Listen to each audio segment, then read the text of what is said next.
चलिए, आज एक ऐसी कहानी देखते हैं जो शायद बहुत सिंपल लगे, पर इसका असर बहुत गहरा है। कैसे सुबह की एक छोटी सी आदत अंदर से सब कुछ बदल सकती है। तो सीधे पॉइंट पर आते हैं। यहाँ दो अलग अलग तस्वीरें हैं एक ही इंसान की सुबह की। एक तरफ है अलार्म, फोन, बस भाग दौड़ और थकान, और दूसरी तरफ खामोशी, फोकस और कंट्रोल। सवाल बस इतना सा है कि आखिर ये बदलाव हुआ कैसे। अच्छा, इस बदलाव को समझने के लिए ना पहले उस प्रॉब्लम को समझना जरूरी है जिससे रोहित जूझ रहा था। एक फंसे होने की फीलिंग, एक थकावट का साइकिल, और ये एक ऐसी फीलिंग है जिससे काफी लोग शायद रिलेट कर पाएंगे। रोहित के लिए ना हर सुबह एक जैसी थी। समझिए एक लड़ाई जैसी। अलार्म बजा, स्नूज किया, फिर सीधा फोन हाथ में, और बस दिन की रेस शुरू। मतलब दिन ठीक से शुरू भी नहीं हुआ और दिमाग पहले ही थक चुका है। और इन सब के बीच एक सवाल उसके मन में हमेशा घूमता रहता था कि मैं इससे कहीं ज्यादा काबिल हूं, तो फिर मैं फंसा हुआ क्यों महसूस कर रहा हूं। और ये जो एहसास होता है ना, ये जानते हुए कि पोटेंशियल तो बहुत है, पर इंसान आगे नहीं बढ़ पा रहा, ये बहुत ही बेचैन करने वाला होता है। तो फिर अचानक एक दिन कुछ बदला, और सबसे दिलचस्प बात पता है क्या है? ये जो बदलाव था ना, ये किसी बड़े प्लान का नतीजा नहीं था।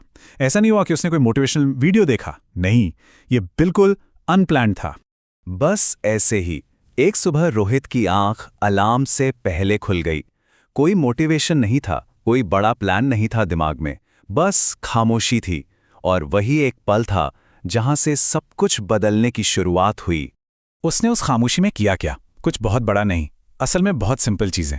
पहला, अलार्म के बिना जागा। दूसरा, सबसे जरूरी, फोन को इग्नोर किया। फिर बस शांति से बैठ गया, और आखिर में बस सांस ली। उस शांति से ही एक नया तरीका निकला, एक ढांचा जिसे 3 काम का नियम कह सकते हैं। बहुत ही सिंपल पर बहुत ही पावरफुल। हाँ, बस ये नंबर 3, यही था उसके नए तरीके का पूरा सार। न 2 न 4, सिर्फ 3। तो कुछ मिनट की खामोशी के बाद उसने एक नोटबुक खोली और उसमें लिखा। क्या लिखा? बस 3 चीजें, सिर्फ 3 काम उस दिन के लिए। लेकिन यहां एक बात समझनी बहुत जरूरी है कि ये 3 चीजें आखिर थीं क्या। ये कोई बड़े बड़े लाइफ गोल्स नहीं थे, जीवन बदलने वाले सपने नहीं थे, नहीं, ये बस उस दिन के लिए 3 बिल्कुल साफ करने लायक काम थे। Simple task. मकसद पहाड़ तोड़ना नहीं था, बस अपने दिन को एक दिशा देना था।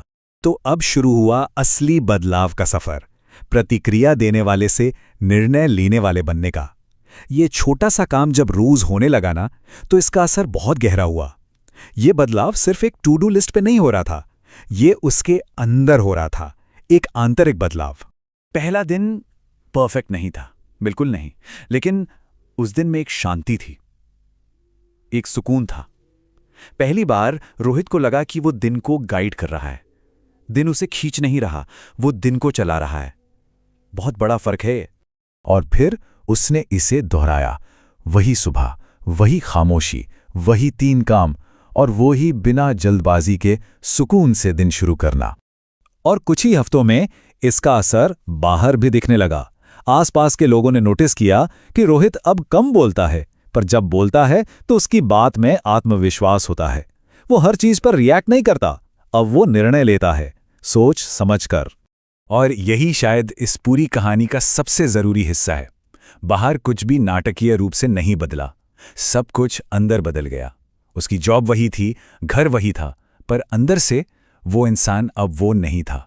तो रोहित की इस कहानी से हम क्या सीख सकते हैं?